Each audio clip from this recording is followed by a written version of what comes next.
8:43. El gobierno defendió la urgencia del proyecto de ley justamente de aborto, asegurando que se debe estar abierto a este debate de cara a la discusión parlamentaria.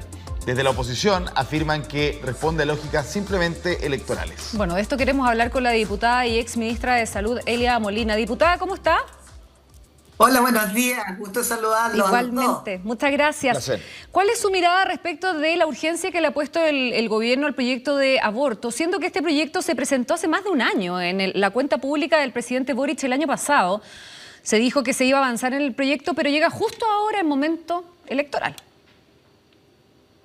Bueno, yo creo que no hay momentos ideales para presentar determinados proyectos. Creo que todos los países desarrollados del mundo prácticamente tienen despenalizado el aborto y hasta las 14 semanas, como sea la ley que se escribió acá en Chile, muy inspirada en países europeos.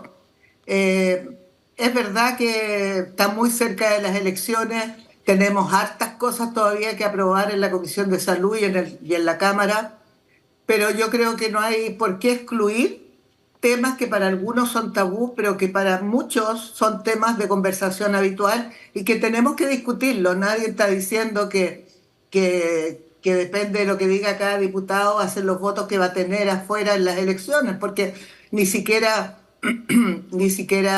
no creo que se alcance a votar esto, porque tiene que pasar por la Comisión de Salud, que todavía no se ha puesto en la agenda, porque estamos sacando la ley de la superintendencia, estamos con leyes de Ricardo Soto, con leyes que son muy urgentes también.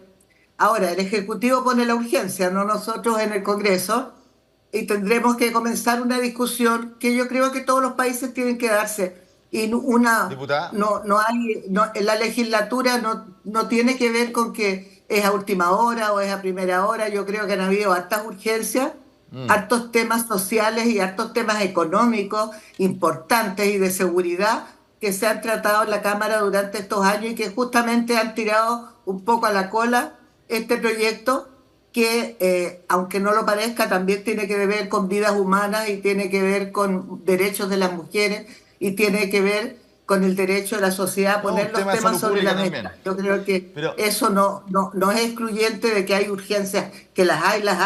Diputada. Y que a lo mejor esto parece menos urgente, puede ser, pero hay que discutirlo. Sí, no, nadie está diciendo que no sea urgente y uno entiende, empatizando con usted, que ha sido una persona que ha luchado por este tema durante años, lo importante que sea que un gobierno lo ponga con urgencia, sin duda, qué duda cabe. De hecho, tanta es la presión que usted ha tenido con respecto a este tema que le costó salir del cargo de ministra en su minuto. Pero al margen de eso, lo que le quiero decir es lo siguiente, porque uno puede empatizar con su lucha, al margen de lo que uno piense, pero que un gobierno lo ponga al cierre, siempre pasa un poco lo mismo. Yo me acuerdo de la eterna discusión del matrimonio igualitario. Igual, se pone en un periodo electoral candente, los candidatos se ponen a hablar del tema y al final no se avanza en el proyecto. No termina en buen puerto, se chutea para el que viene. Entonces, como que poco sentido, sinceramente, pensando en la historia legislativa, uno le ve al hecho de que le pongan urgencia ahora. Bueno, yo no estoy en el Ejecutivo, por lo tanto, no he estado en las discusiones por cuáles son los pros, los contras y cuál es la razón. Yo creo que la razón que ha impulsado esto es cumplir con las promesas del programa de gobierno, que era presentar esta ley. Ahora, yo creo que el tema es un poco controvertido y hay que tener claro que ninguna de estas leyes promueven el aborto. Yo no promuevo el aborto, yo nunca me hice un aborto y a lo mejor nunca me lo haría.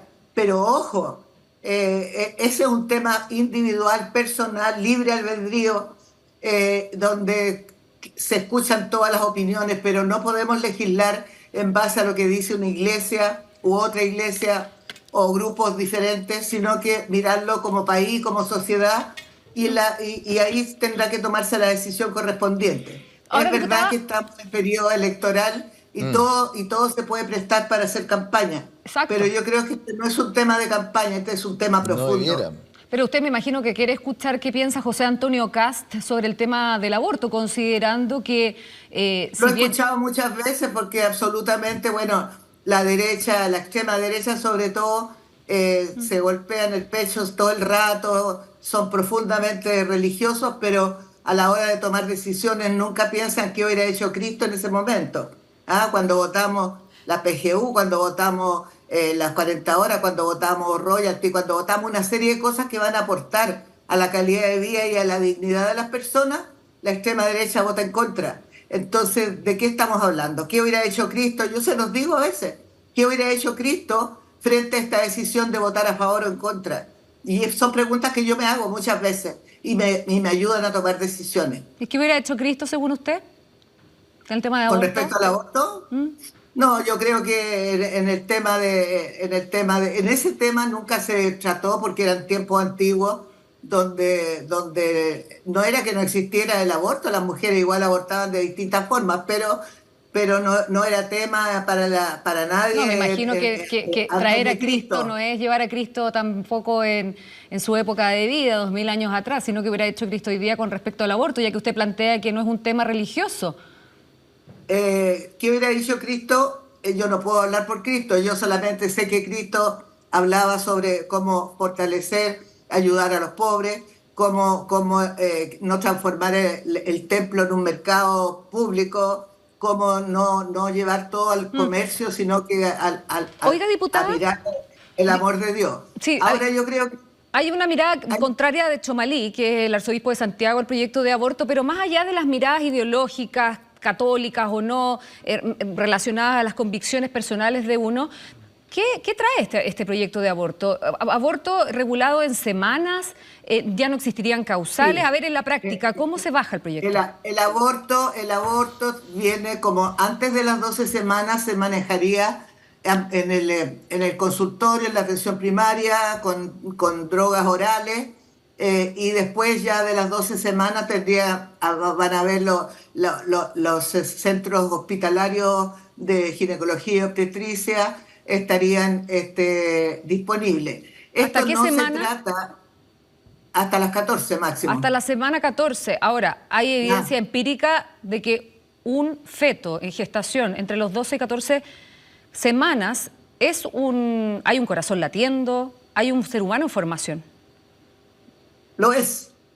Hay un ser humano que es un feto, un embrión, que no tiene un sistema nervioso desarrollado, que no siente, que no le duele, que no es la verdad que un ser humano, claro, es un proyecto de ser humano, pero la madre, la mujer, también es un ser humano con derechos y con problemas y con el derecho también a decidir sobre su cuerpo. Por supuesto que frente a la decisión de tener o no tener un hijo están muchas medidas previas a tener que hacerse un aborto, pero cuando eso llega por distintas razones, porque tenemos todo tipo de métodos anticonceptivos en la atención primaria y en el sistema privado, tenemos mucho más conocimiento de las cosas y obviamente que eso es lo que nos interesa más, evitar un embarazo no deseado. Eso es lo ideal. No, estamos de acuerdo, diputada, pero frente a lo que plantea no siempre se cumple. Diputada, pero frente a lo que plantea la Titi, para entender el proyecto en su esencia misma, porque no es que, de nuevo, la idea es legislarlo en serio, ¿cierto? ¿Cómo se va a ofrecer esta posibilidad? ¿Qué es lo que tiene que hacer una mujer desde el punto de vista de llegar a qué tipo de institución? Cualquier institución. Por eso le va a digo, tener que tener un convenio con el Estado. El seguro de salud que tenga la persona va a generar algo para imaginarlo, ¿no? Para entenderlo. Al ser el aborto una ley, la despenalización del aborto una ley, el Estado tiene que ser garante de cumplir esa ley.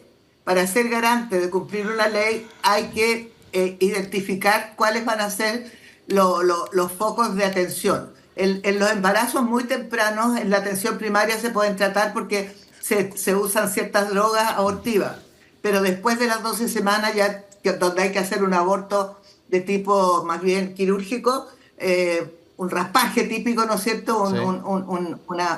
Ahí hay que ir al hospital y eso va a estar, la ley va a tener un reglamento, va a ser súper claro y por supuesto que tiene que ser lo más precoz posible el embarazo y vamos a reforzar como país, y es el deber que se tiene, todos los mecanismos anticonceptivos para que las personas no lleguen a tener que tomar una decisión de abortar. si la idea es que no hayan embarazos no deseados, pero la realidad es otra. Una mujer que trabaja, que tiene 5 hijos, que no tiene ninguna posibilidad de poder criar otro, tampoco el Estado tiene las garantías para darle a una mujer vulnerable que no tiene ninguna capacidad de criar ni de dejar de trabajar porque es jefa de lo que sea. Esto siempre aborta a los más vulnerables. Usted sabe lo que usted me dijo, que yo salí del ministerio por decir una verdad que todo el mundo sabe que es cierto. Sin embargo, el problema real y a donde apunta la ley es a las personas más vulnerables que cuando necesitan abortar van a un abortador clandestino que no es médico, que no es ningún profesional de la salud y que a veces la mata a la mujer. ¿Y objeción de conciencia institucional? Eso siempre va no, institucional es bien relativo el concepto porque en realidad las instituciones no tienen conciencia.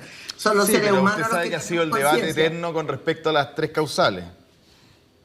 Sí, pero o sea, se ha respetado, por ejemplo, yo soy partidaria de que aquellas instituciones que tengan una doctrina de iglesia, de fe, se respete aquello.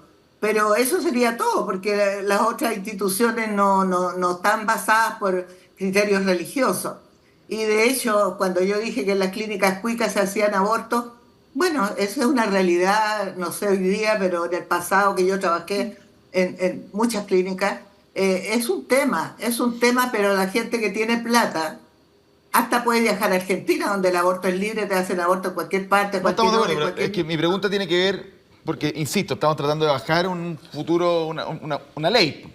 Entonces, en el fondo, uno entiende que si esto es ley de la República, en el servicio público tiene que estar siempre considerado, y en aquellos, imagino yo, instituciones privadas con las cuales el Estado también tenga una relación, ahí se va a tener que definir si es que esas instituciones pueden decir, ¿sabes qué? Porque por mis dueños, por mi visión, mi espíritu, mi misión, nosotros no queremos realizar este tipo de servicios. ¿Se va a poder hacer? ¿Cómo lo ve usted? Porque eso se va a discutir. Bueno, creo que esas son las discusiones que hay que dar, esas son los diálogos que hay que tener, esas son las puestas sobre la mesa de distintos actores, sectores involucrados que pueden tener posiciones definidas. Eso hay que conversarlo. Para eso es poner una ley a la discusión. Es para que distintas personas en la Comisión de Salud, por ejemplo, vamos a tener que invitar a múltiples expertos, tanto científicos, humanistas, distintas miradas. Eso lo hacemos un ciclo de audiencias desde todos los puntos de vista para poder mejorar la ley en caso que se pueda y que sea un consenso.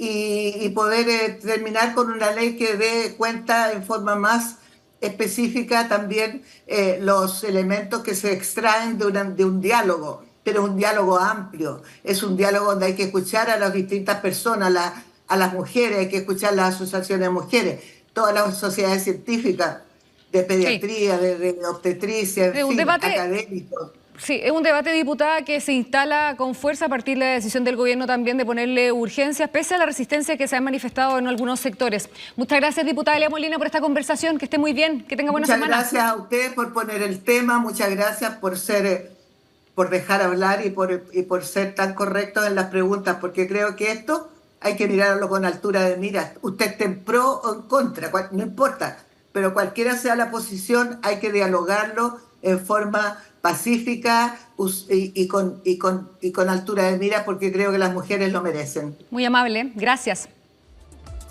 Chao, chao.